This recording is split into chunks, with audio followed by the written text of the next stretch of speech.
Gentlemen, and welcome to Focus on Liberia. My name is Dennis Jai, and we are broadcasting from Atlanta, Georgia.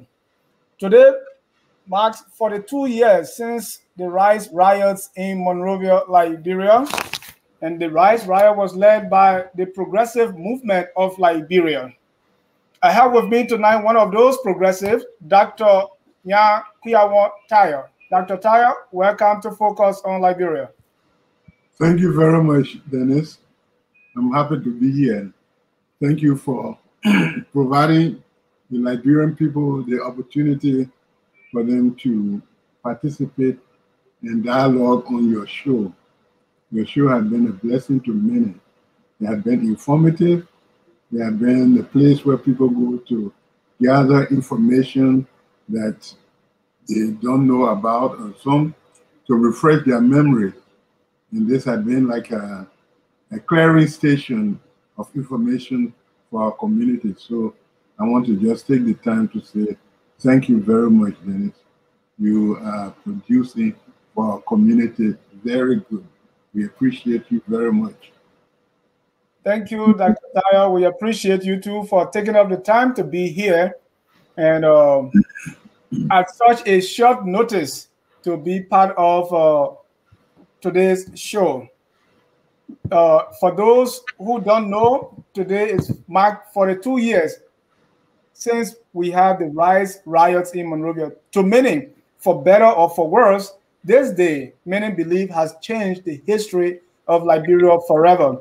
And depending on the side you stand on, you say for worse, some say for the better. But we're going to go into that. We have Dr. Kwiawon Taryor, who himself is a member of the Progressive. And he's here to break some things down for us. Dr. Taryor is a professor, a preacher. He taught in colleges, universities, and seminaries in Liberia and in the United States. He's a father of 3 children. He's retired now and publishing books. Today you don't see him in his bookshelf behind, but he's publishing books for Liberian authors and other authors from around the world. He holds degrees in economics, education, theology, and ethics. He's the former National Youth Coordinator for the United Methodist Church in Liberia, Professor Emeritus, Cotton University, and the President Emeritus, Banga School of Theology. Dr. Taryor is a member of the Progressive Movement of Liberia. Once again, Dr. Taryor, we are glad to have you. Thank you very much, Dennis. Today, we will just share a little light on April 14. And April 14, 1979. The month of April does not spell well for Liberian people.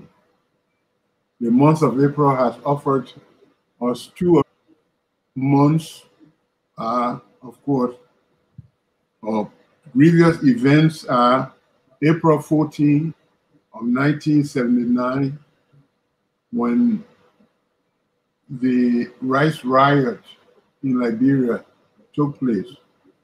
It reminds us of the catastrophe, really, if you call it, when Liberians were killed.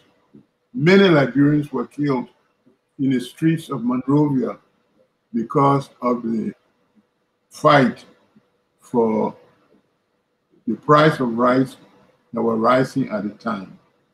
And of course, April 12, 1980 is the day that reminds us of the military coup d'etat or military takeover in Liberia that brought Master Sergeant Samuel K. Doe into power in Liberia. Those 2 elements have changed the landscape of our social, political, economic, religious, and educational culture in our country.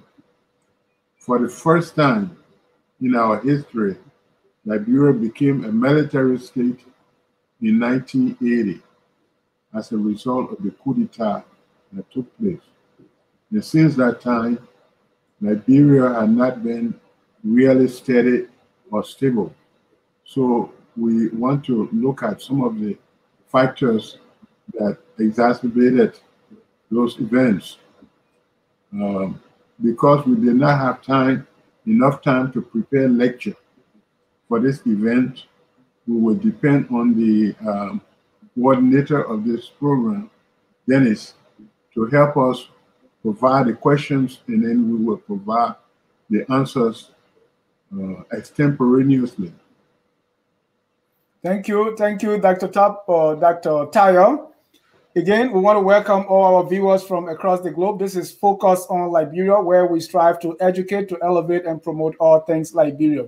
And one of the things we want to share a little bit of light on is the event of April 14, 1979, 42 years ago today. And so to do this, we're going to be looking at first the people who led this riot, the progressive movement of Liberia. We're going to look at that and ask Dr. Taryor about his own involvement. And then because there was riot, we want to know the state of the nation at that time. What was happening that precipitated the riots?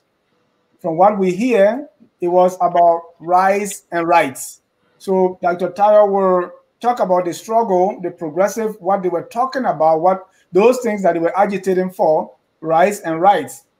And then what was the government response to this for political agitation, government response? And then that will lead us to the day itself, April 14, 1979, the one the late Albert described as the day Monrovia stood still. We will look at that day and then its aftermath. What has happened since then? That will lead us to the current day Liberia and how do we move forward. And who can better explain that than Dr. Kwiawon Taryor? Dr. Taryor, let's begin by since 1990, when the war came, the progressive have had a lot of bad raps. So let's start from there. Who are the progressive, or what is the progressive movement of Liberia, and what has been your own involvement in that movement? Okay, first of all, let us begin with a background that will give us at least some points where we can direct our discussion. We want to give a background information.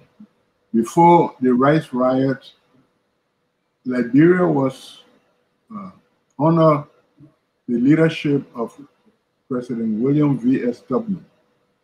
And during his administration, we were experiencing a real corrupt institution. But he brought some policies of his own. The open door policy brought in a lot of people, a lot of institutions, a lot of communities from elsewhere to come to Liberia and work there. Some missionaries came, some doctors came, educational institutions were established in rural areas. He tried to open a role. So in spite of his despotic rule, he was a benevolent dictator. And a benevolent dictator is one that, even though he's a dictator, he sees or he sets an agenda for his people and helps them to grow economically, to grow politically. And he gave us some insight into the nature of our country. Tubman was not a saint, but he did a lot for our people. In spite of that, much of his policies brought in grievous results. Unfortunately, he died in 1972. 71. Huh? 71. 71. He died in 1971. I remember that year very well. He was very active on the political scene as well as on the religious scene.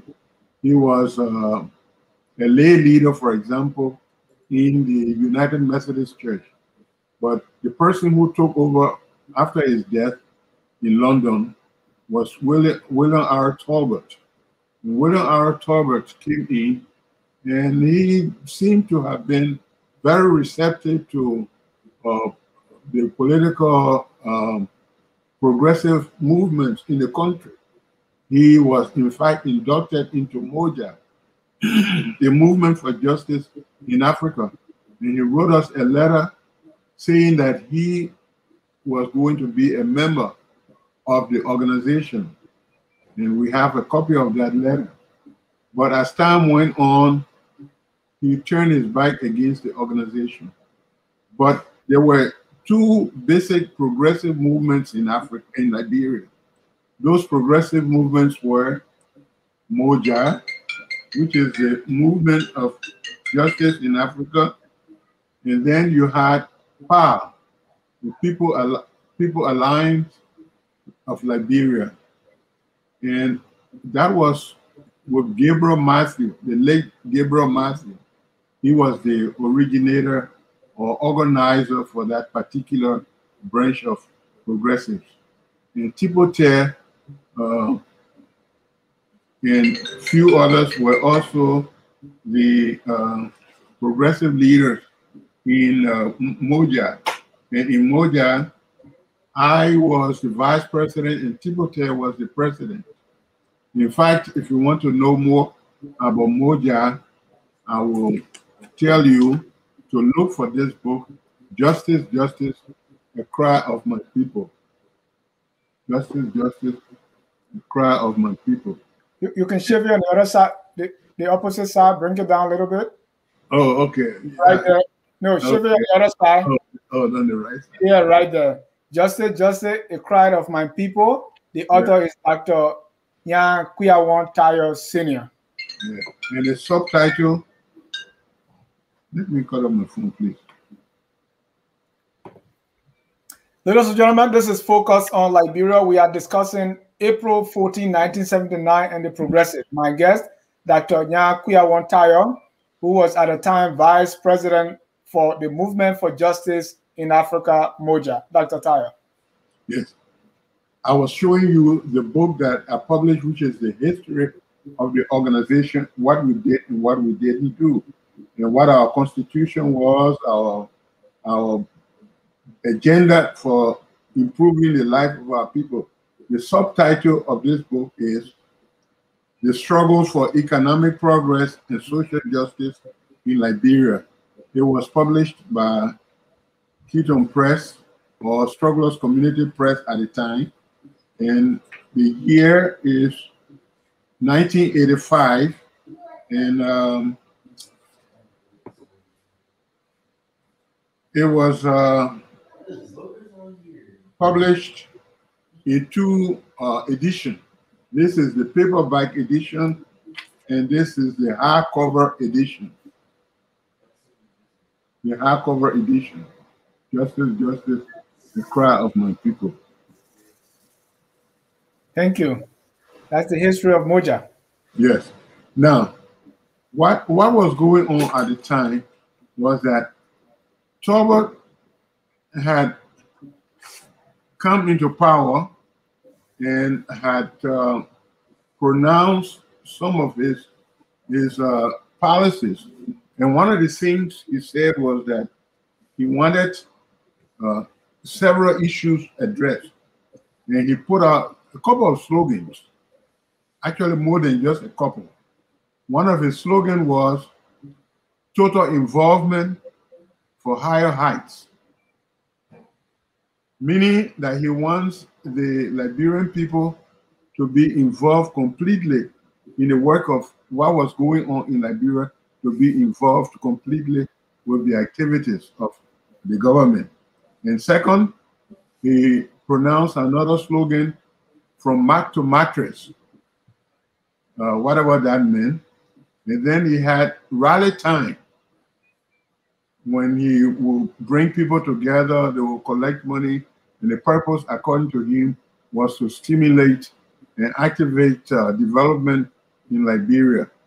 And his other slogan was humanistic capitalism.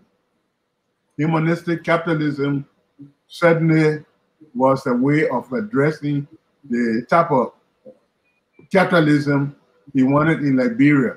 Because at the time, there was a misunderstanding of what Moja was all about or what PPP was all about. And some people had a very narrow and misunderstanding concept of our organization. They refer to us as socialist organization, but we were not socialist organization. They felt that we were linking so much to the left that we were embracing communism and socialism, but that is far from the truth. And Talbot had to define the kind of political system or economic system that he had in the country. So instead of saying capitalism, he added humanistic capitalism to put sugar on the type of capitalism he had. But this was a difficult time for Liberia because Tubman that had a real grip on the country had died. And Talbot came in with open arm to receive the progressive and to allow them to do whatever they wanted to do so long it was within the laws and boundaries of the state. However, he was also entangled with activities outside of Liberia. He was the president of the Baptist Alliance at the time, and he was also chairing the organization, which was a non-alliance organization, as several countries became members. So they would not link to the East or link to the West, or not become servants, if you will, for the Americans or for the Russians. So there was a middle ground that several leaders came together and said, we cannot depend on the East or the West, but we have to do what we have to do as struggling nations so that we can develop our nation. And Talbot was very active in that organization. Moreover, the pressure at home was not easy. The pressure was really, really tight on him because the oligarchs, the old elites from the past administration, Tubman administration, also have grip on him. They wanted him to continue the policies of Tubman. But then there were new generations of progressive that have gone to the States and other places. This now was the 70s. We had just come from the 60s when there was struggle in America and other places, people struggling for liberation, people struggling for human rights. And there had been Martin Luther King Jr. had been assassinated, and Malcolm X, there was a situation there. And in America, Black Power movement was at its height. So students going from Liberia to America and all these other countries have learned about liberation. They have learned about struggle for selfhood. They have learned about finding their own identity. So now coming back home, they discover that their identity was mixed up. They didn't know whether or not to follow the oligarch or to be part of the fermenting revolutionary activities that were taking on in Liberia. The movement for justice in Liberia was concerned with building clinics, helping the market women in the villages to be able to count and give changes to people when they bought things, to be able to make farm. In fact, Moja had two wings. It had the political wing and it had the economic wing.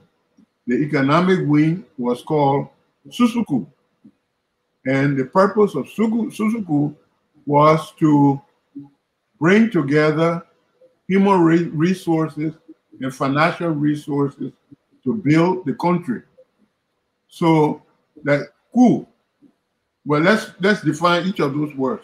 Susu, when people get together and put money together, susu, so that at the end of the day, whatever we have collected, we give to Sekona. The next time we gather together and collect money, whatever we have accumulated, we give it to Peter. Or we put all our money together all the time until after a year, then we divide that amount among the people. That's susu. That's financial resources. The human resources is when we do coup. And coup is when people go to someone's farm and clean the farm. And then you go to the other person's farm the other day and clean the farm, cultivate the land.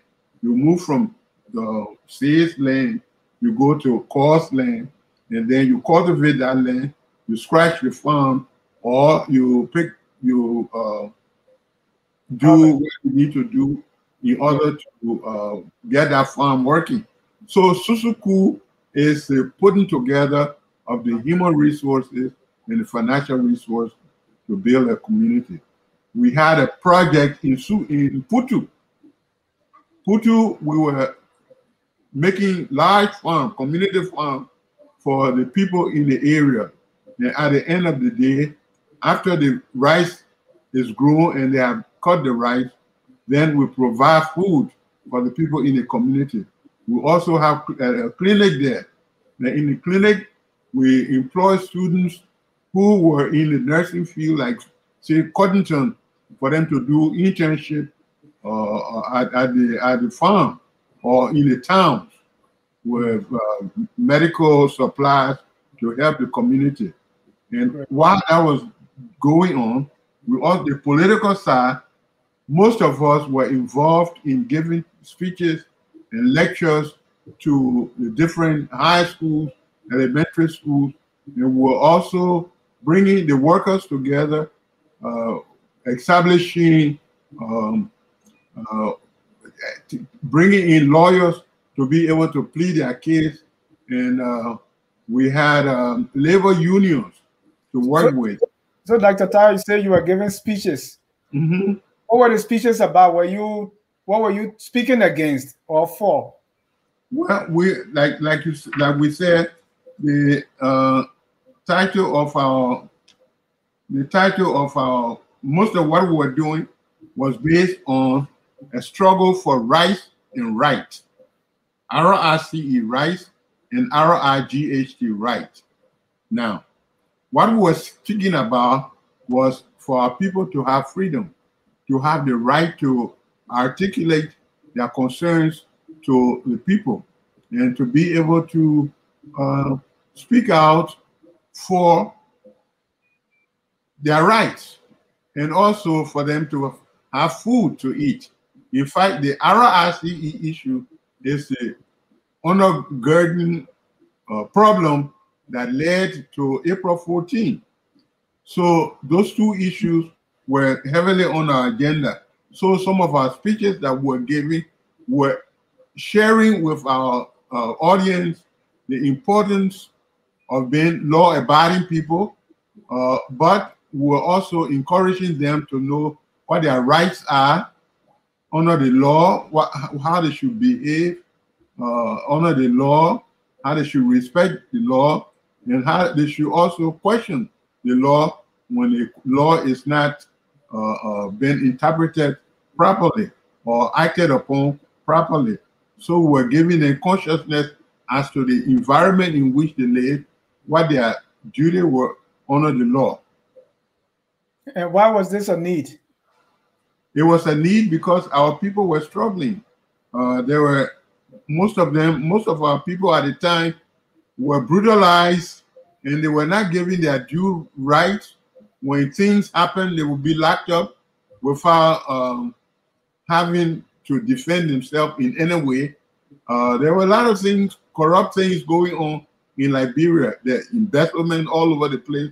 And in fact, one of the things that Talbot did was to introduce the consent, the age of consent. He said that little girls, 16 years old, were adults, and they can have, boyfriend, girlfriend, go to bed with adults. And the church fought against it, and some of us fought against it because we thought 16 years of age, the person is still a minor. And there were other things that Talbot and his followers were introducing into the country, like gambling. We're fighting against that. We didn't want gambling in the country. The people didn't have enough to eat, enough to even take care of their responsibilities. But in spite of all of this, our people were given no rights. They didn't have the right to defend themselves. And moreover, they didn't have food to eat. They had to order food from out of the country. And a lady by the name of Chinaway was supposed to be in charge of agriculture. And the plan was not to get food from abroad, but these people were bringing food and selling them to people. I mean, the Talbot family, and that was not a good thing. So like Talbot took over from Tubman. Was there an improvement, when it comes to the living condition of the people, the rights, civil liberties, all this, or was it declining? When Talbot took over from Tubman, did things improve or things went downward, for which this agitation heightened? Okay, here is the fact. The fact is that the people were expecting quick results. They were expecting immediate results after Talbot took over. Talbot was interested in bringing about change because he was receptive to listen to the voice of the people. But the people thought the progress he was bringing was too slow and it's coming in too late. Remember now, these progressives have come from different parts of the country, of the world, from studying and acquiring education, learning about liberation. As a matter of fact, I was the one who first introduced liberation theology in Liberia in 1976. Before 1976, liberation theology was not heard of. So I introduced it. The place where they call Pastor Training Institute. The Methodist Church told me to be the president of that institution. And I changed that Pastor Training Institution to Banga School of Theology. And we were doing liberation theology. And what is that? The concept of liberation theology is that one of the principles of Jesus Christ was to come and liberate the people from all kinds of illness, diseases, give them some sort of religious freedom so that they can worship God the way they wanted to, and that they should see God as a God of redemption. God liberated the Israelites from Egypt, and he carried them across the Red Sea. And when he carried them across the Red Sea, he told them to go to the Promised Land. But going to the Promised Land, they had to go through all kinds of struggle. But God's whole aim for humanity is to bring freedom and liberation for them. They were under the yoke of, call it colonialism, if you will, under the Pharaoh.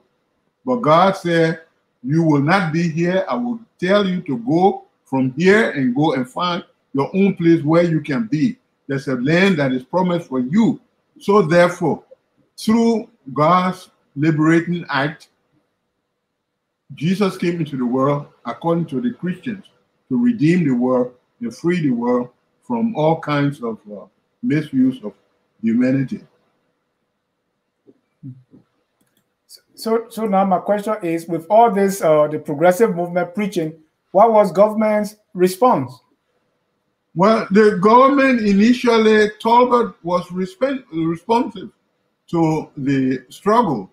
as I told you, he wanted to be a member of our organization. But it was not long when he deserted his commitment to our organization and started doing other things,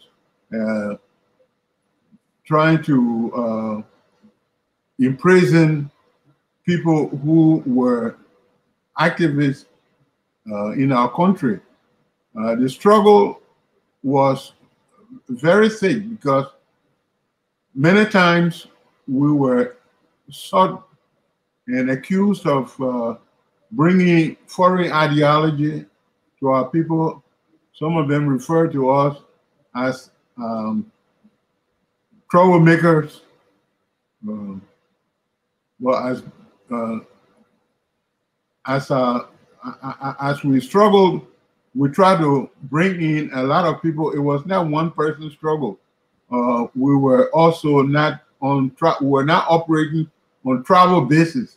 In our organization, we had the crew people, we have vibe people, we have man people, we have Dan people, we have people from different parts of the country. So it was not one group of people. Like it was not a tribalistic organization. Yeah. It was a national organization that embraced other people. The government was initially responsive to us, but later on it did not become responsive. When Gabriel Matthew started his organization, it was not started in Liberia. It was started in America. And then he came with it in Liberia, the pilot organization. I'm sorry there is no book written about that organization to see some of their agenda, some of their programs, but it's only Moja that has a book of its own history, how it operated and what it did. So you said Taryor turned his back. Give me some specific instances and examples that show that Taryor was no longer receptive to the things that he was receptive to before, that the progressive people were preaching. Okay. During his administration, Gabriel Matthew was locked up in prison because of speaking. So he prohibited public speaking and he prohibited any opposition. Gabriel Matthew and many people were locked up because, according to him, they were the one who brought about the Riot. Right, that was after I'm talking about before the riots, because we want to see how these things build up. How was Taryor not receptive that caused these things? So before the riot, what did he do specifically? What did he do specifically? Yeah. Okay. Some of our followers, some of our members were intimidated on many occasions by the CIDs. And I remember that very well. Many of them were intimidated by CIDs. Some of the places where we went to lecture or we went to be guest speaker, we were told not to speak in some of those places. And I remember 1 or 2 times I was prohibited from speaking at some institutions during Taryor regime. Right. But how was other political participation, jobs, the economy, free? You talk about free speech, freedom of the press, the equitable distribution of wealth, and all these things, economic situation. How were they? Well, I don't think there was real equitable distribution of wealth. What was happening, it was the continuation of some of the past administrations' economic structure. You see, what needs to go down is the structure. But once the structure is still in place, a lot of things that were happening continued to happen. The economic situation, I can't say exactly the GDP, how much money was coming in, how much was going out of Liberia. I cannot get to those documents, but the next time we meet, you give me enough time, I will do my research and I'll let you know what a GDP of the nation was at that time. the gross domestic product. Let's come to the day itself, April 14, 1979. Okay. What happened and why? What happened was that Gabriel Matthew and his group, that is the PAL, the Progressive People Alliance of Liberia, Progressive Alliance of Liberia, they have planned to have a boycott of the rice issue, and they rallied and brought in people from all over the country so that April 14 will be the day that the boycott will take place. Boycott what? Boycott the rice price, the price of rice. Meaning they won't buy rice, or what does boycott rice? The rice price was going up. Okay. It was maybe $20 a bag, and then went on from 20 to 25 to 30. The price of rice, the bag of rice, was going up, and this is why they were boycotting. The struggle was over rice, nothing more than rice. Maybe addition to that, what was going on politically, economically, education-wise, and so forth. But the undergirding struggle was about the price of rice. And Chineway was the one in charge of agriculture at the time. And she also was very much involved in the raising of the price of rice. And the Liberian people did not feel that this is the direction in which our rice price was supposed to be elevated. So Matthew was the one with his group that started it. Moja was not part of that. Moja did not make any decision about the rally. We were not involved in any way, but Talbot went after the progressives of Liberia, all of us. And I remember very well, I was in Ganta at the time. I went to see my uncle at his house, and somebody ran to my house, to where I was, and told me that the soldiers have come to my house and they have shut the door and broken the door and gone in and taken some of my books and burned them, and that they were after me and they were trying to kill me. So, because at the time, a lot of people were being killed in the streets in Monrovia. So that's how I was able to escape and go to Guinea. And once I got to Guinea, I was detained in Yeke. I went to Yeke, Moemu, Yeke, and then they took me to Conakry itself. And Sekou Touré told me that his brother and his wife would take care of me. Hold on, Doc. So as a result of 1979, April 14, 1979, the riot. Yes. After the riot was on a Saturday. Yes. So it means, I don't know how long was it when the soldier went after you in Ganta? Oh, the same day. The same day. Oh, and because of that, you escaped and went to Guinea. How? How? I went across the border to come back the next day. But as soon as I went there, because they were blasting at my door and burning my books and everything, if I had been there, they would have shot me. Definitely. Because they were killing people in Monrovia. So they had the certificate now to kill anybody who they saw, who especially was a progressive. And I was the one who brought the progressive movement to Nimba County. I brought Moja to Nimba County. Okay, so as soon as I entered Guinea, I was arrested and taken to Zerkuli. Why? Did they know? Did they know you? Was it upon orders from President Talbot, or why were you arrested?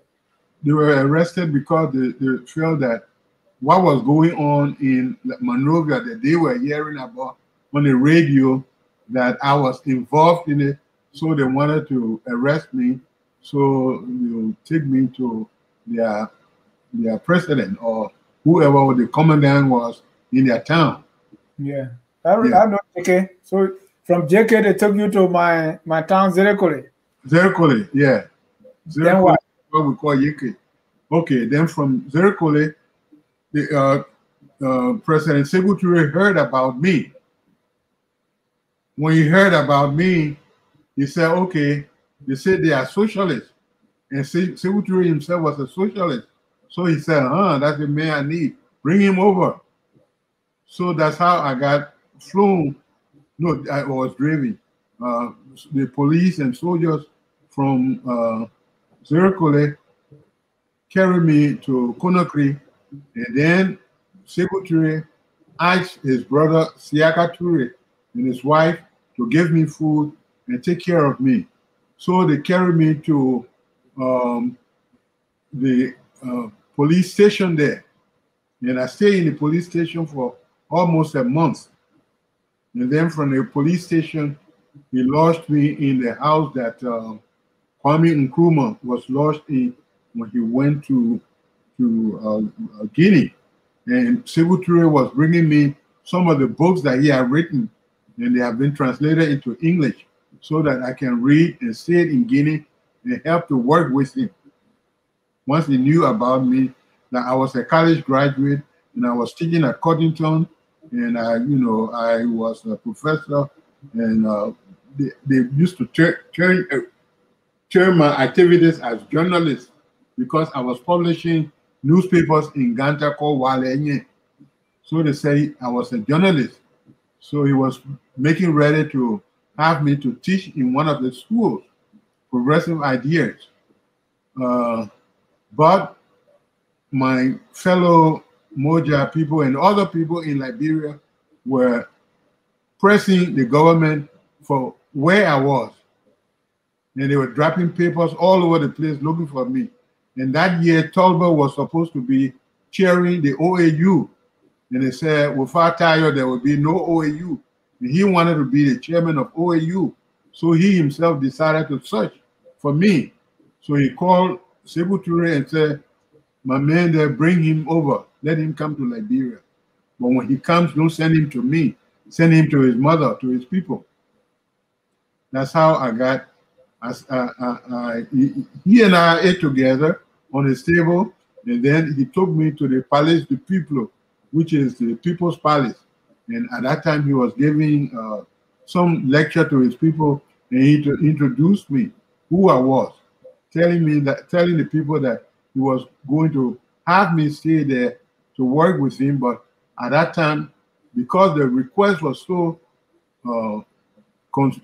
serious in Liberia, it was necessary for them to send me back to Liberia. So we heard that during April 14, 1979, there were troops that came from Guinea to beat back the riot. Yes. So that would make me think that Sekou Touré was in favor of Taryor. How about you, who was the political agitator? Well, remember now that this OAU meeting was to be held in Liberia. And Taryor was in close relationship with Sekou Touré because he was preparing the way for him to come. So therefore, there was a kind of a close connection between them. He wasn't really harboring me in a sense that when he heard that they were searching for me and people were asking for me, and that if I didn't go to Liberia, there would be no OAU, and he himself wanted to be the chairman of the OAU and go to Liberia. He couldn't do anything more than anything else but send me back to Liberia. Thank you. Ladies and gentlemen, this is Dr. Kwiawon Taryor. At the time of the April 14, 1979 riot, he was the vice president for the movement of justice in Africa, Moja. And the progressives were behind the April 14 riots.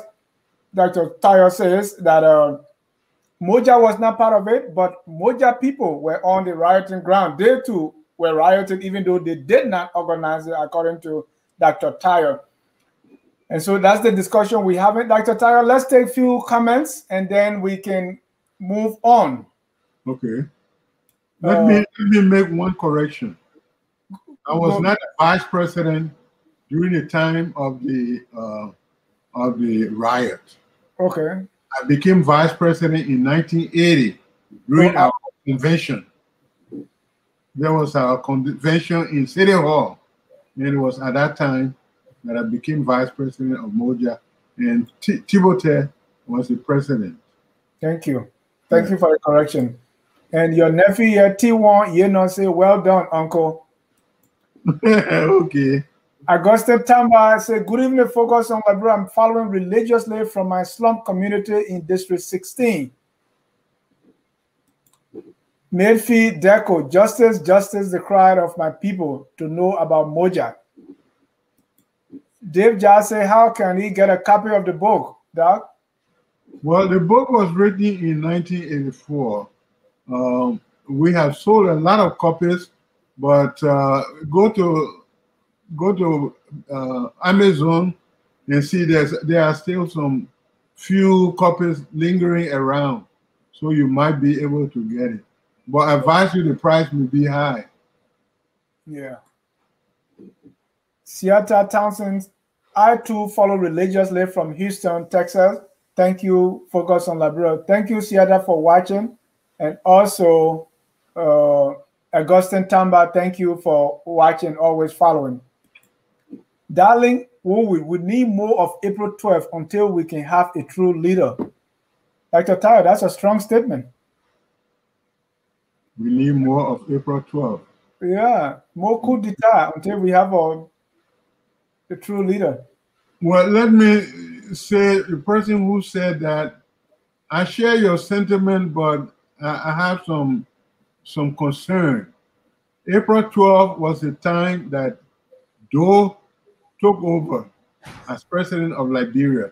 There was a military coup, and leaders were put on stake and killed. That was a serious time. We really don't want to have a coup d'etat in our country, because the people who come to power are not there by the choice of the people. They take power from the barrel of the gun. They are not people who are elected. The people who come to power by the barrel of the gun set their own agenda, and they are not there because the people have seen leadership skill in them. They just come there because they have guns. So we really don't want April 12th anymore. Neither do we want April 14th. Darling also said the TWP instituted a corrupt system that vandalized the country and looted its resources systematically. Do you agree? Yes, I agree.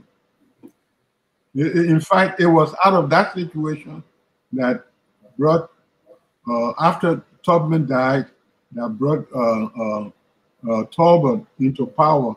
And then he was struggling whether or not he should continue the TWP, the Two-Way Party institution, or to follow the progressives who have just come with new ideas from abroad about liberation and freedom and justice.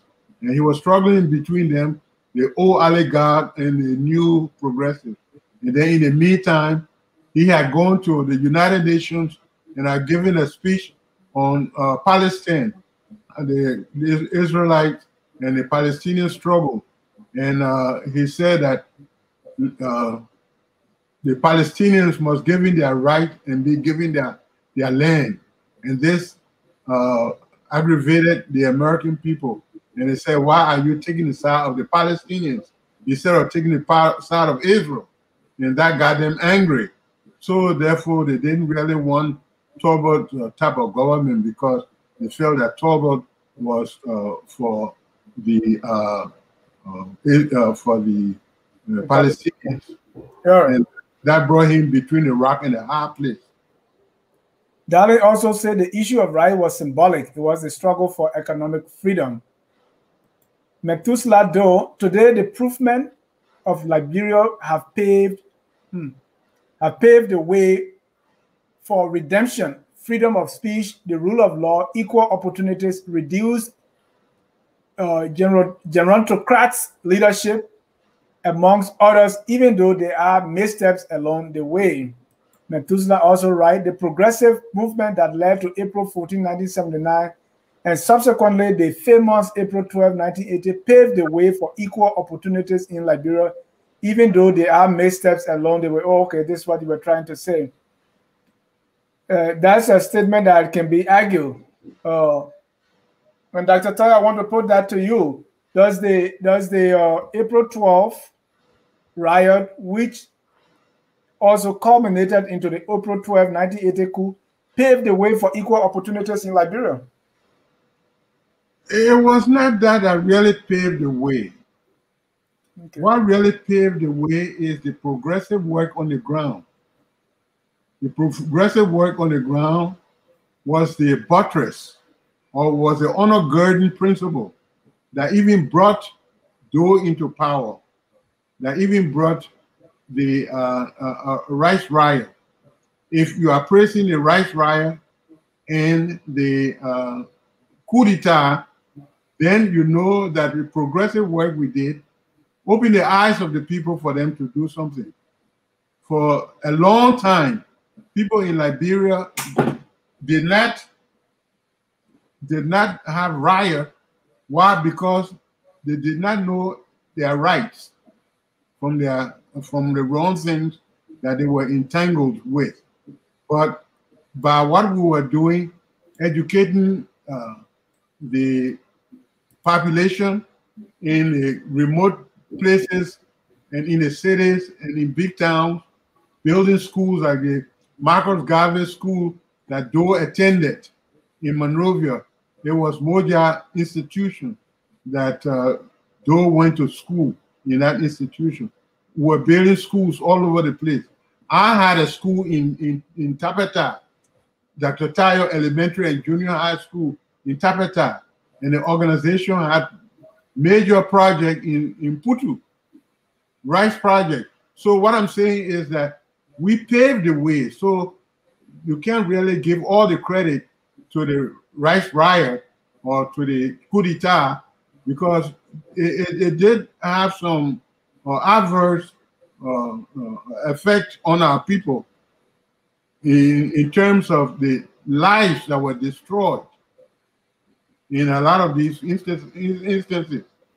Thank you. Harrison or Bajibo, many of our people believe that the progressives were failure, but that's not true.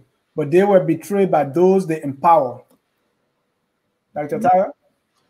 Yeah, very true. We were in reality, progressives were not failure. We were not failures.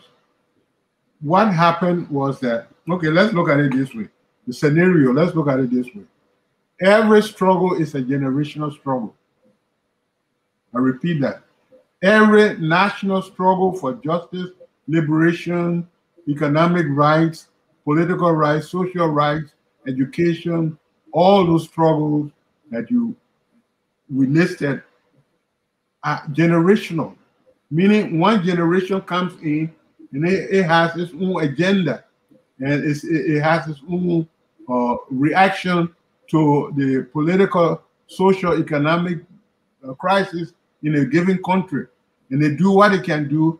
But then those people get old, and new people come on the scene, and they do their thing. So what is happening now in Liberia? Some of us are in our 70s and 80s. We can't go stand up in the street and struggle for you when you're supposed to be struggling. So it's generational. What has to be done now has to be done by the people who are there. And those who are there now, whether they are carrying out their responsibilities as leaders or they are not. Either they are failures or not failures. But when we were in the 70s and 80s, we did our share to bring our people to the awareness that the struggle was there and that they were not being treated fairly, and they needed to fight for their rights and rights. Thank you. To join the conversation, please call the number on the screen. That's 605-313-6004. The code is 791403. We'll continue with more comments, but let's go back to the our discussion. Dr. Taryor, we saw it, what has been the impact of this April 14, 1979? Did this take us further or backwards?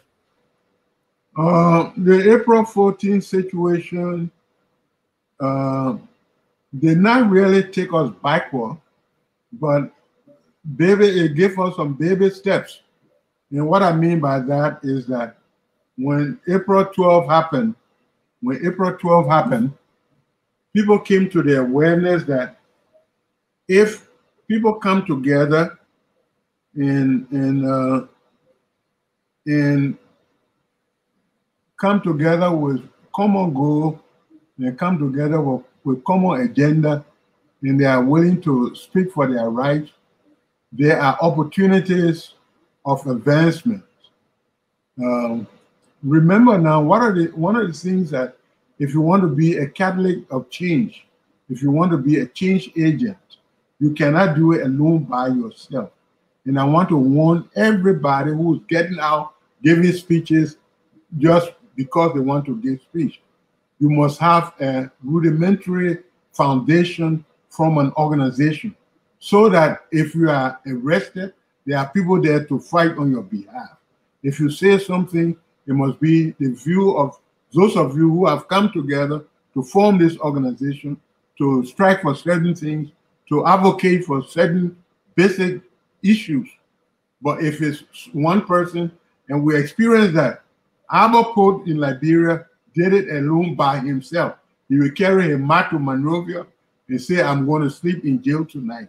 And he would arrest him, put him in jail, and then he would come out. He didn't have people to advocate along with him. He was doing it solely. But when we came in as an organization, we had more power, we had more authority, and we could do a lot of things. We could do a lot of things. And also remember this, those of us who fight for power, we don't have power. We empower people, but we don't have the power really. But we enable them for them to see how they can acquire power. Dr. Taryor, the struggle was for rights and rights. That's correct. It's been 42 years today.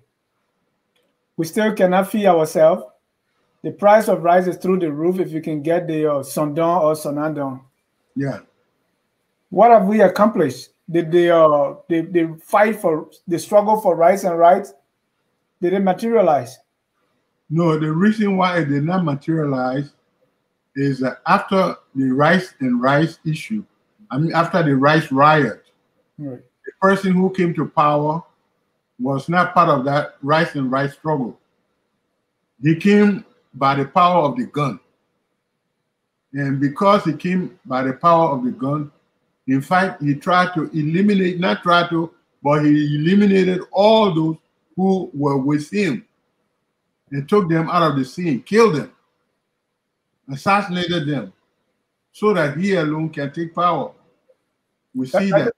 Dr. Taryor, let's be fair, because when the president rode on the backs of the progressive, because the progressive softened the ground for this to happen, for April 12 to take place.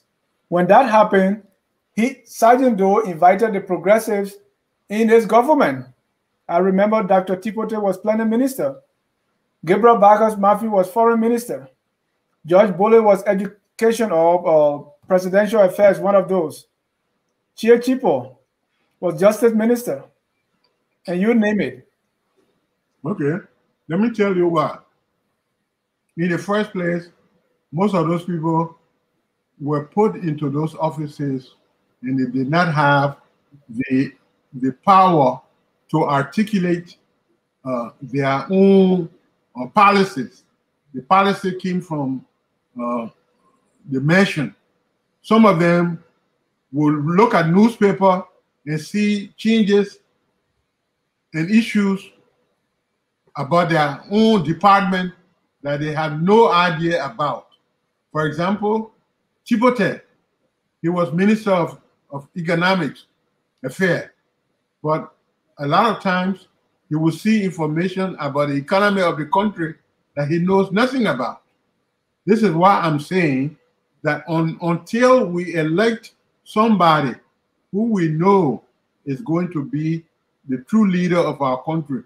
But in some cases, sometimes we think a person has a vision.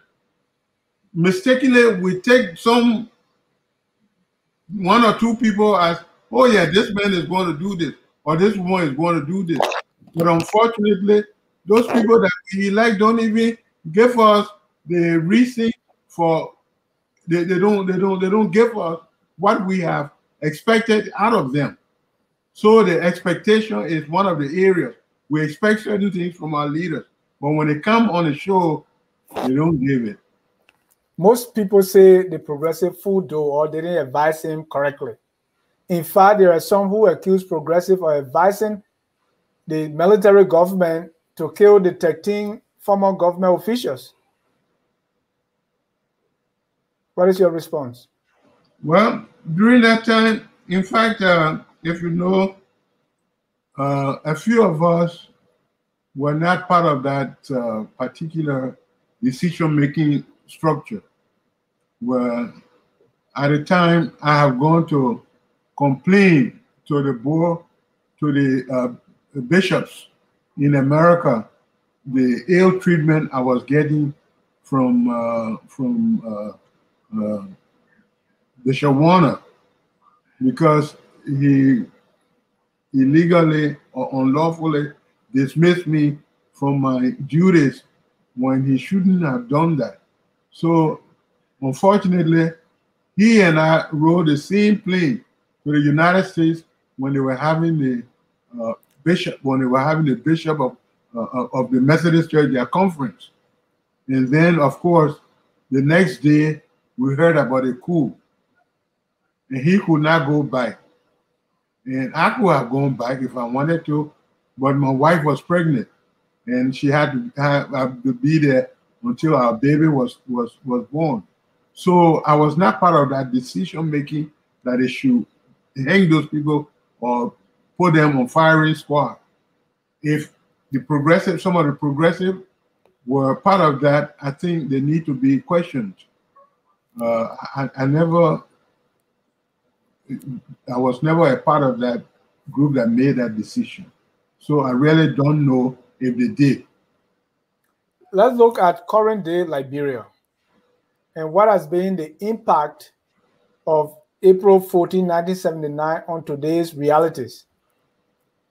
Well, we have hoped that April 14 will have given us important information that we should, as nationals, be focused on planting a lot of rice so that we can have surplus of rice so that we can feed our people. That is, again, what I would have suggested that happened after April 14. April 14 gave us a lot of signal in terms of food production, agriculture. And if you know, during the 70s, a lot of our land all over Liberia, you will see rubber plantation all over the place. People were having rubber farm here and there, but rice crops, most of those land were taken, but they were planting cash crops all over the place. Cocoa, rubber, coffee, and all of that. But then the Minister of Agriculture should have put emphasis on rice and other food production. But unfortunately, that did not happen. So that's a negative result there. Hopefully, it would have been a positive result. Then the second thing, again, that rice riot was a painful endeavor. Unfortunately, people were killed in the streets. Lots and lots of people. I don't know how many people were killed there, but the government gave different information, and the people who were involved in it gave different information. So it was questionable.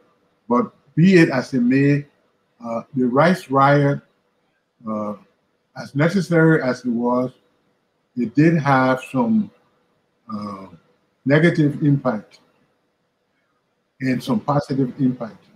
It's a paradox. What's the negative? What's the positive? Negative impact in that for the first time in our history, so many people were killed in the streets. And who was responsible for the death? Was it those rioting or the government? Well, it's the government that shot people. People have the right to demonstrate. People have the right to demonstrate, and it was really a demonstration. But when they started shooting people, then it turned into riot. When they started shooting people. So looking back, do you think the riot was the demonstration was necessary? Demonstrations are always necessary for people to express their anxieties, to express their fears, to express their expectation to the government, and to voice their views on how things were or how things are at a given time. So the government should allow people to participate in demonstrations. Many say the progressive did not prepare the people. Was there any burden on the shoulders of the progressive to prepare Liberians for the riot? Well, I don't know if Marcus Matthew prepared the people to the extent that they needed that preparation. But in a way, preparation had always been made. Maybe it's insufficient preparation. But we have always told our people that when progressive people are trying to, quote unquote, open the eyes of the people, because that was my sermon that I preached in City Hall at the time, that Sunday we had our conference. The conference ended with my speech on the people's eyes are open, but what do they see? When your eyes are open, you must see something. What are you seeing? So that was the title of my sermon that I preached in City Hall. So therefore, when Gabriel Matthew organized his people and said that in April 14th, we are going to have a riot. I mean, not riot, we are going to have a demonstration for the price of rights. I don't know if the people were fully prepared for what happened. The government was not even prepared for what happened. What preparation will people need for demonstration not to go bad? First of all, you have to go to the City Hall or to go to the government and secure permits for your demonstration. You don't just get in the street and demonstrate. Once you get a permit to demonstrate, then you bring your people together.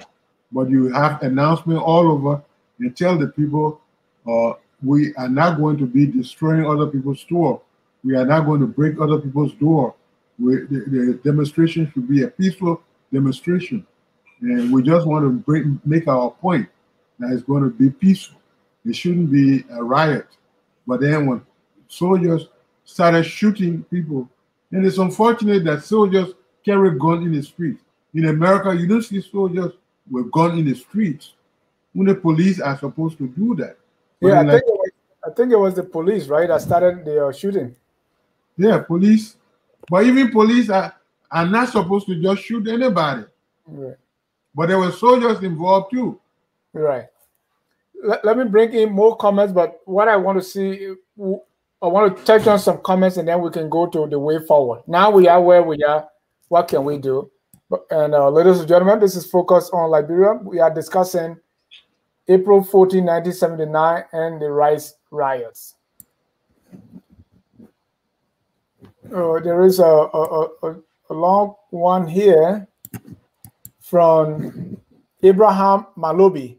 The great Liberia anyone can talk about, let be fair and balanced. The so-called Congo people pay with their lives to create Liberia, and they took us to sweet and great Liberia world days. Please tell our native people the truth too. April 1979, Liberians lied to Liberians, which took us to 14 years and many dark days.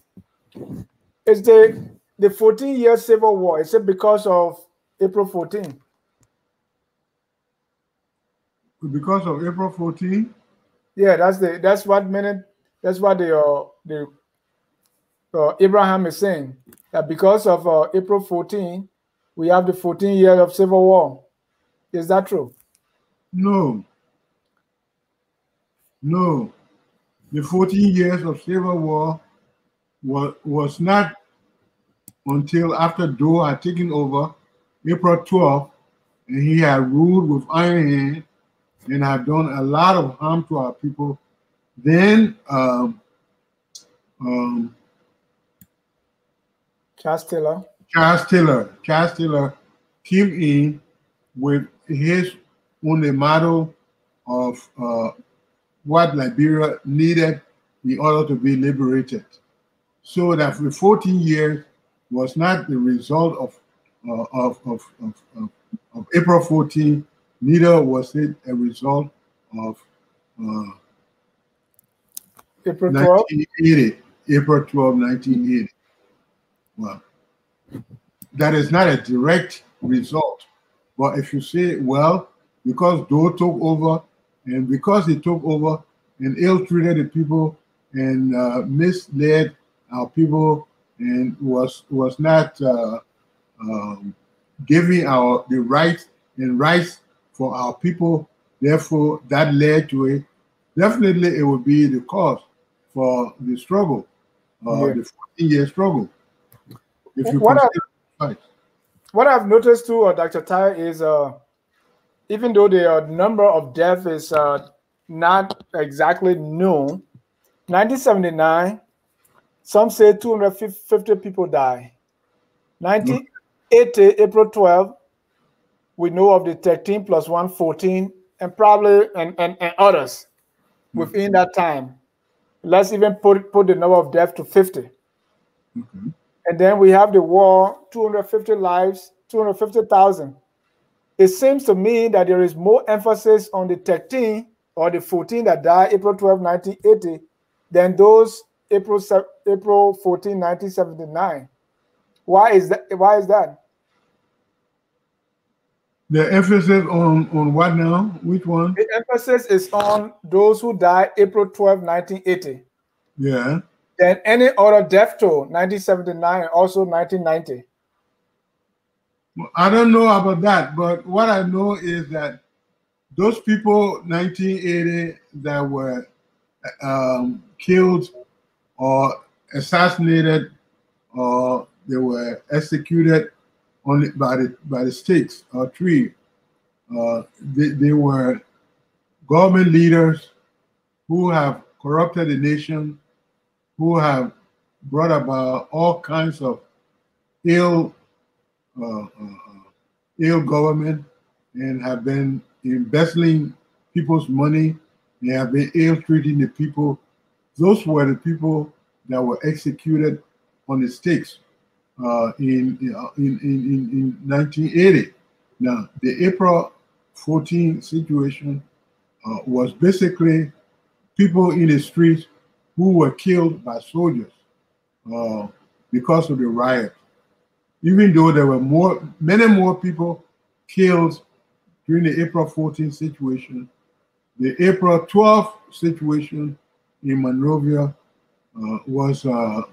it probably carried more emphasis because they were leaders of our country who were put at stake in firing squad in order to be executed because of what they have done to the nation. By saying that, do you believe the charges that were levied against them by the military tribunal? Well, it's questionable, but the position I took at the time was that I thought they needed real investigation and they needed representation, but it looked like it was a kangaroo court that was established to justify the killing.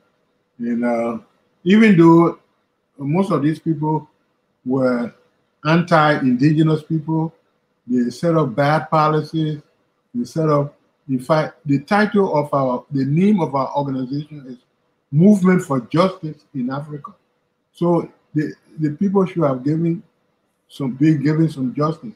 After all, they should have been tried like you try anybody who is a criminal.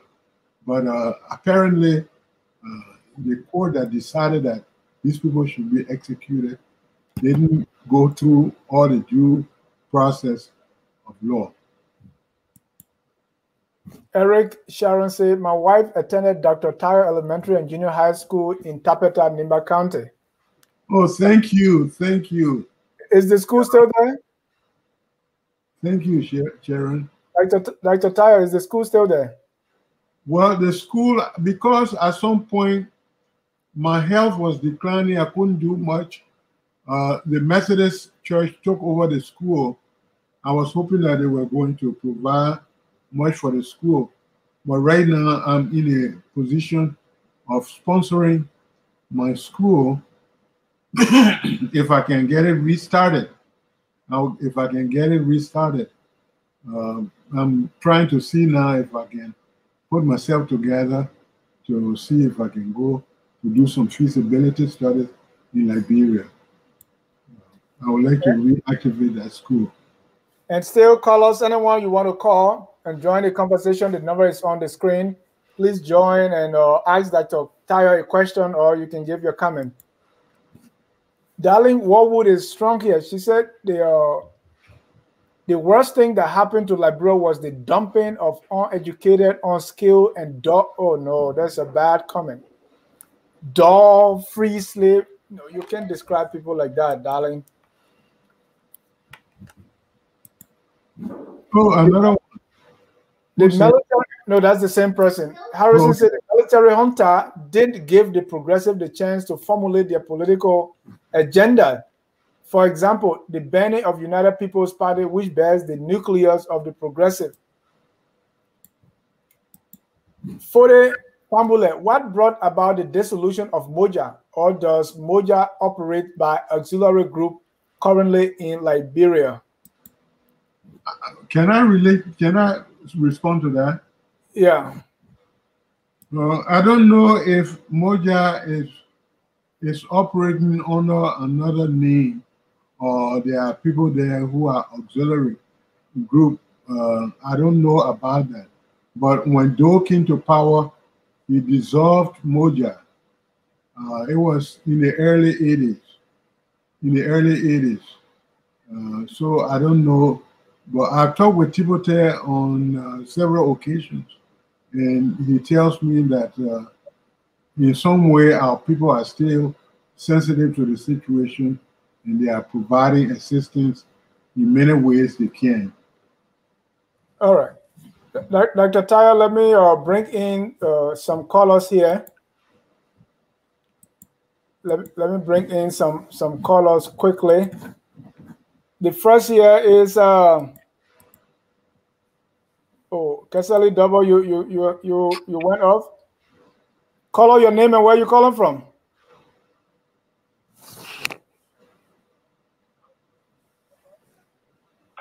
Hello, caller, your name and where you calling from? My name is Darling Wawu. I'm calling from Worcester, Massachusetts. Oh, Darling, you. Yep. Oh, I saw that. Go ahead, you're live. Yeah, I just wanted to correct something that Dr. Taryor said. Dr. Taryor said that those guys that were executed in 1980, the 12 or more people that were executed as a result of the coup in 1980 were not given due process. I just want to say that Dr. Taryor, that's true. Those people were given due process. What you fail to realize is that those guys were all military personnel. They were given military ranks by the top administration. So they were not civilians. They were soldiers. That's why they were court-martial. You don't court-martial civilians. You take them to a civil law court or criminal court or whatsoever court, but not court-martial. So the reason for which those guys were court-martial was because they were all carrying military ranks, which was replicated by the Doe. Darling, you say the ministers, the government official have military rank? Of course, yes. I don't know about that, but go ahead. Oh yeah, you should check that up when you after the show. And so it was because you see after Doe came to power, he gave all his cabinet ministers and directors military ranks. That's how Taylor got the name Major Taylor. Yeah, I know about that. Major Taylor never took training. I know about that. So Doe actually copied the military rank, giving military rank to a government official. He copied that from the Tribal regime. That's how the guy was court-martial. So they were not civilians; they were military personnel. I just thought I should make that correction very quickly. Thank you.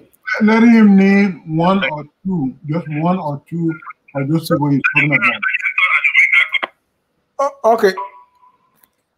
Let's go to our next caller, Mr. Kesali Double.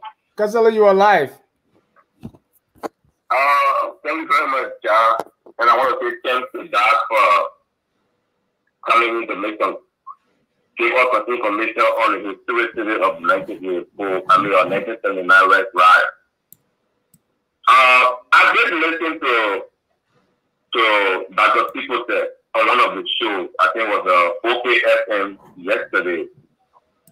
And the problem with this whole information about the 1979 riot is coming in different form. I listened to Isaac Jackson, his story was different. I listened to Dr. Peopleton, his story was kind of different from Dr. Tyler's story also. Because Dr. Peopleton said that the riot was about right. He was asked this question repeatedly. He said the riot was not about right. It had nothing to do with right. The only reason why riot got involved into this whole thing was that people started looting. People were using that means to go on the wrong thing. They started looting and they were losing rights. That was the reason why that name got attached to the protest. So I hope that can also make some clarity on that. And I also want that to tell us why did Moja allow themselves to be, fully joined with the military, knowing for the fact that they knew nothing about this whole coup d'etat come to almost all of them are listening to. They said they were not what did they do? They knew nothing about it. But then they got fully involved into the coup. I don't know, were they giving some civilian advice to President Doe then? And that he was not listening? And if so, why didn't they resign? They are cool, but then they got fully involved, and then when things started getting worse, they told some of them started trying to find their way out. So that's the reason why we see people blaming them for actually supporting the Doe government, the PRC government. When you say fully involved in the coup, what do you mean? Because what I say is that when the coup took place, they were not aware of the coup in the first place. They said they were never aware. You just said that when people said the same thing, I think there have been 2 or 3. Yeah, I got that. But you said the same thing. So your question is, why did they accept it? They took jobs. Okay. They took jobs. Whether minister. Thank you. Right under that, why some of these children were going on? I think they should have said, hey, Mr. President, we even self again. This is not one station. We are not military people. So we're going to keep our progressive, and just leave the thing. Instead of staying in the government, or they were still going to get settled before they wanted to leave, which I think it was late. That's the reason why we keep blaming them, that they did not do enough. And just to the 1979 Red Riot, that's what led to 1980 up to 1990 war. There's nothing that no one ever see that the police restaurant will have. That was the beginning of it. Thank you. Thank you. Dr. Taryor, please respond before we go take our next caller. Can you summarize what he said? Okay, the first caller said the officials that were put on the pole and executed, the government officials were military people. But that's why I asked, let him name at least 2 people who were Yeah. government officials that were military people. Then the second one said, why did the progressive, when they were given jobs in the PRC government, why did they accept the job? That what get them tainted. And then when things started going helter-skelter before they left, why couldn't they refuse the job so that they would be with the progressive and keep their clean record? And that's one reason they've been blamed for the war. Well, I definitely take side with that caller. Very much so. Very much so. Let me tell you why. Some people have said that if you want change, you need to be involved in it in order to bring change. Well, as a change agent, change has two focuses. There is a push from outside, there is a pull from inside. Now, let me explain what I'm talking about. If you want to change, try to have some people inside the organization or country or association to work with you while you work from the outside. Now, it's also important to know that wherever you need change, if it's so corrupt, you don't have to be a corrupt person when you go there. Now, when the interim government was started, it didn't start in Liberia. They started in Gambia, then they went to Sierra Leone, and at that point, Sawyer called me. He called me and he called Ome Fangalo. He called both of us together to be his advisor. And I was supposed to deal with the communication and distribution of information. I was supposed to do that. And Ome Fangalo was to do something else. So when I got to Sierra Leone to be with Sawyer, I looked at the organization, the interim government. I saw some people there who have been associated with the problems in Liberia. They already have political scars all over them. And my advice to Amos was, Amos, Dr. Sawyer, you need to take some of these people out and bring in new blood in order for this organization or for this interim government to work. Divorce yourself of all these people who have corrupted themselves, and the people see them as the image from the past regime, the corrupt regime. Take them out and put new people there. And what he told me was, we want a kind of, in essence, not as direct quotation, but in other words, let this be a rainbow coalition. Let's put some old people here, and let's put some new people here and there, so that when we go home, the government will be representative of the old people as well as the new people that are coming in. And I felt that, you know, if you want to start a new situation with no blood on your hand, and these people want to see them, they will associate them with you. Then I don't want to be a part of that association. I don't want to be a part of that government. That's why I left and came to America. I never went to Liberia to be a part of that interim government, but Dr. Sawyer wanted me to be. So what he's saying is that if the situation is so corrupt that you don't want to be a part of it, stay out. But some people believe that if it is so corrupt, you must be a part of it to change it from inside. Yeah, these are the two schools of thought. Let me bring in our last caller for the night. Caller, your name and where you calling from? Hello. Hello. Yeah, I'm Harrison Barjebo. I'm calling from Des Moines, Iowa. Harrison, welcome. Your question or comment? Yeah, I don't have question, but I have some correction to be made on everything that I've been following. Okay. And one of the correction is I know that Kwiawon Taryor. I do agree with him. He has a school. He's from Nima County like myself. But my problem with him, he keeps saying that during the Riot, which is April 14, 1979, the army opened fire, and it was in the army. I was in the 6th grade, but I was in the 6th grade, but I am a social studies student, social studies and language art, and current event as well. So what happened is that Vanny Dempster was the police director, and we knew that the army were called to go at the time, and the police were the darling boys of the ruling government. So Vanny gave order, and they started firing at people. That's how the soldiers started returning fire. That's one of the corrections I want to make. Thank you. And as I stated earlier, you know, we cannot look at the progressive to call them as failure today. Our people are very ungrateful when they call it progressive failure, in that they are not following people who did not know. Some of these kids came out in the 90s, and they were born in the 90s, they don't know. But you see, what happened is that people want to blame the coup on the progressive. No, I think that the Sawyer stated it correctly.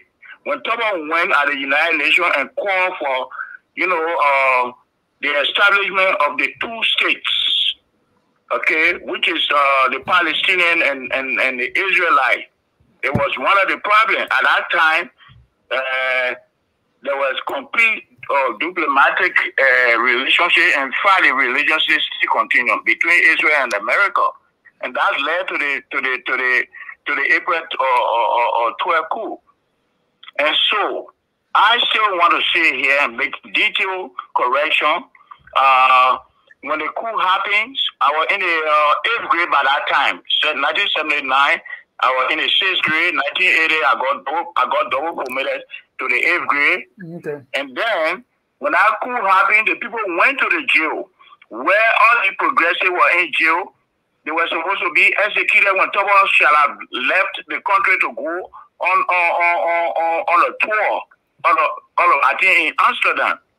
And that night, on April 12, April 11, they had a meeting, and all the senators and whosoever signed for the progressive to have been executed. And prior to that, there was a coup in the making. Jabo was even in, how they call this place, Bentor. When Tubman leaves, Jabo was supposed to kill him there, but because he was supposed to travel, so he slept at the mansion. And that's how Jordan went there and killed him. And it was not even Jordan that killed him, because the truth was the hand that killed her husband is not a black hand. Okay? So, to climax this thing, we cannot continue to blame our brothers, the progressive. They knew what was happening. So when they came into this government, when Jordan took over, they were ignorant, you know, to presidency and all of that. They argued among themselves. And they went to free Bagon Matthew and all of these guys. They wanted Bagon and those surveillance politicians to have been president. And Bagon said, no, we cannot be president. And he wrote the first speech for them, right over the car that they freed him from. Thank you. Okay, he wrote a speech and said, yeah, so whatsoever happened is that the betrayal from the military government, they did not give the progressive to formulate their agendas. And even they led to the banning of Gabriel Bagon Matthew party. So we can't keep blaming these people all are ignorant. That's what I want to say. Thank you. Yeah, thank you. You're welcome. Thank you, Harrison. Dr. Taryor, you heard a comment. Let me put in our last comment from Seattle Townsend. He said, wait, so all of the 13 were corrupt individuals who, for all intent and purposes, had come in? Wow, such comments are divisive and only serve to pit Liberians against one another, not to mention endorsing violence as a means of resolving political differences. That's you, Dr. Taryor. What's your response? Well, like I said, that we needed, those who were executed needed due process. And if you claim that they don't need due process, then the justice system that put them to the cross is not just. My feeling is that those people should have been given due process, even though they are accused of being evil and being destructive and being segregative and being ritualistic, tribalistic, or whatever you may call them. a due process would have helped. For example, I don't know if those people have lawyers. I don't think they have lawyers. And that's what a due process is all about. Right. Thank you, Dr. Taryor, and thank you for sharing the night with us. This time, we are about to close the broadcast, but let's get your closing comments. Two comments before we go. Short one. Sure. Okay. We were talking about Liberian situations. I just want to introduce to you a few books that I think you really will need. Dr. Taryor, before you come up, because the last question was how do we move forward? So okay. we didn't get there. Our way forward. We are here now. We have, coup, counter coup, war, and all these things have happened. Where do we go from here? Okay, where do we go from here? I think the last election was an emotional election. Young people thought because we have played football, he was going to score for us. And I've made a warning. It's still on Facebook. The warning was when you select a person, check the person's agenda, check the person's formal contribution to the nation, check to see if this person is genuinely in understanding of the situations of the country. If the person had articulated at any point the nature of the problem and how to resolve the problem. The old hand, Boakai, for me, would have done far more than what we have on hand now.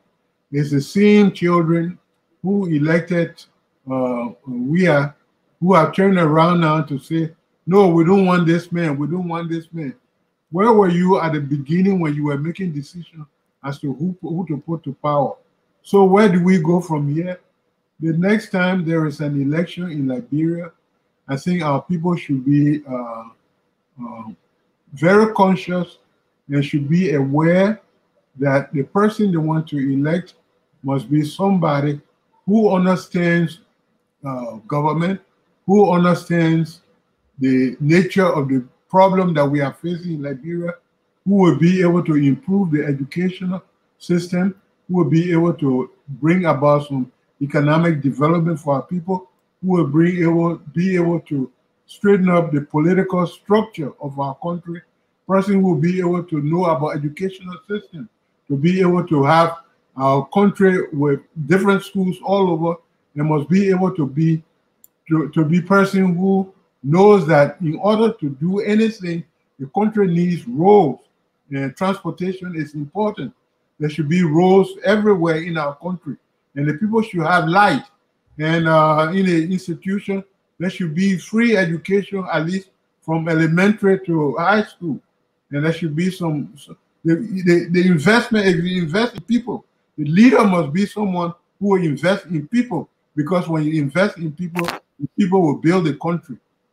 Instead of building houses for yourself and for your family and for your girlfriend and your boyfriend, that is not what develops a country. Thank you. Now your comments. Okay, my comment is there are some books you really need to read. Those books will help you. There is a man by the name of Taryor Weto somewhere. I have published 3 books for him.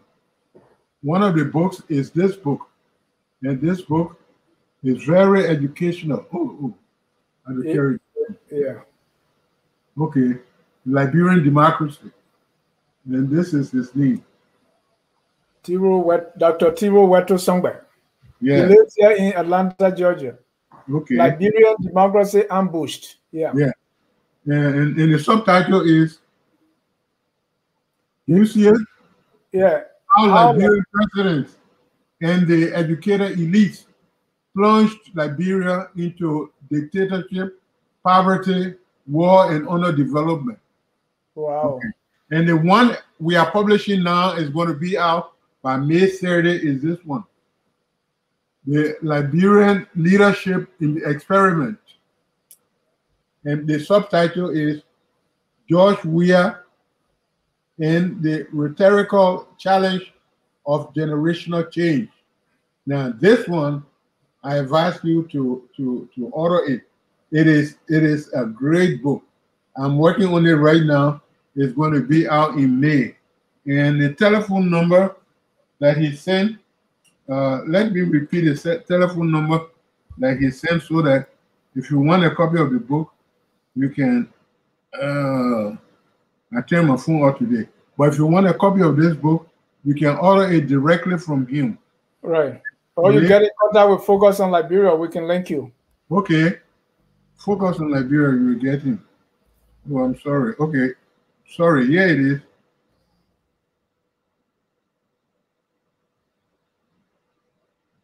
That's okay. We can put that out later. You can go ahead now with your closing comment, Dr. Taryor. Okay.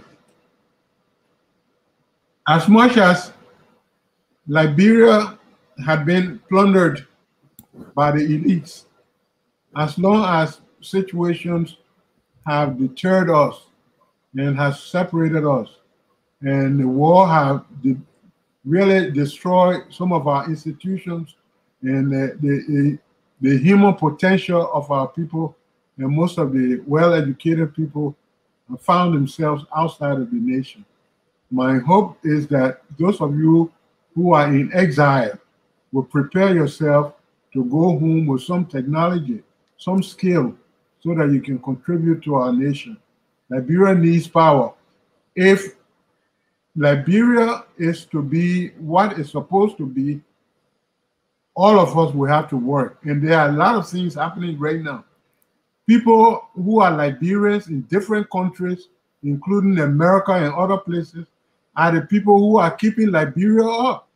If it had not been the $20, the $50, the $200, $300 that people are sending to their relatives and friends in Liberia, that country would have crumbled, completely crumbled. Liberia is living on what we send by Western Union and money grants. And all Liberians everywhere in this country, some way or somehow, are under pressure to send money to their relatives. Why? Because the government is not meeting its obligation to feed those people, to provide for those people. And I think it's very important that the government begin to look seriously at developing developing the nation. And those of you at home, I will advise that I know the difficulties are there, but keep your eyes on the prize. Keep your eyes on the prize. Do the best you can to do something that will help others in the country. And I, again, want to appreciate what Dennis is doing. He's making us to come in touch with some of the harsh reality of our country by bringing these different programs out, historical programs, religious programs, informational. I really want to thank him for the hard work. In fact, I was asking him to build a TV station in Liberia if he can. I'm in support of what he's doing, and this is very fine. This is great. This is great. This initiative will be helpful for Liberia. So I want to thank him from the bottom of my heart that I'm extremely, exceedingly proud of him for the hard work. Thank you, Dennis. Thank you, Doc. Thank you so much for honoring our invitation to be here and share a little light on the progressives and the Riot. Tomorrow, same time, we're going to be here with Tough Talking Thursday. And on Tough Talking Thursday, you may notice already, is fire in the CPP. Is Joe Boakai the Joe Biden of Liberia? That's the question we're going to be grappling with. Is Mr. Alexander Cumming a stranger to Liberian politics? Join us tomorrow at 6 o'clock on Tough Talking Thursday. We're going to be talking tough.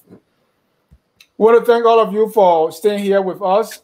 Even those who are going to watch later on YouTube, we say thank you so much for joining us.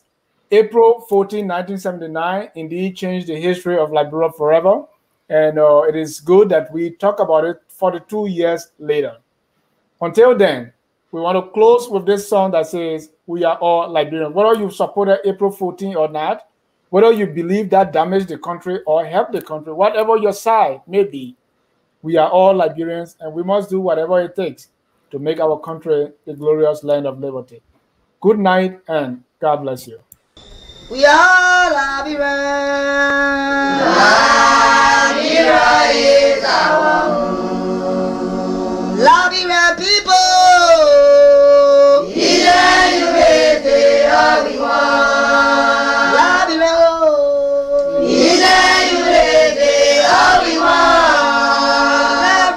Liberia.